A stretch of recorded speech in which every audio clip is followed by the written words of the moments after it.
दुहाई रे, तब्दीली आई रे, तब्दीली आई रे।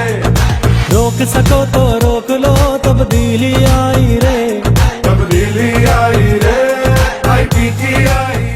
कप्तान के खिलाड़ी मलिक नागरा से चौधरी अख्तर नागरा की क़यादत में इस्लामाबाद की तरफ रवाना हो गए। तहरीक इंसाफ स्पेन के रहनुमा चौधरी नवाज नागरा के पाकिस्तान डेरा मलिक नागरा से कप्तान के खिलाड़ी चौधरी अख्तर नागरा की क़यादत में इस्लामाबाद रवाना हो चुके हैं। चौधरी अख्तर नागरा ने कहा है कि हम मुल्क पाकिस्तान की तरक्की और चोरों के खिलाफ कप्तान के हाथ मजबूत करेंगे। इमरान खान ही मुल्क को तरक्की की राह पर गामजन करेगा। काफिला में चौधरी बिलाल नागरा, चौधरी फयाज नागरा, चौधरी शाहिद नागरा और चौधरी अब्बास नागरा शामिल थे। काफिला के शुरका ने चौधरी नवाज नागरा की सियासी बसीरत को सराहते हुए कहा कि चौधरी नवाज नागरा ओवरसीज में नागरा बरादरी की शान है। मुमताज सोहत्रा, BB1 न्यूज, बार्सिलोना। रोक सको तो रोक लो, तब्दीली आई रे, तब्दीली आई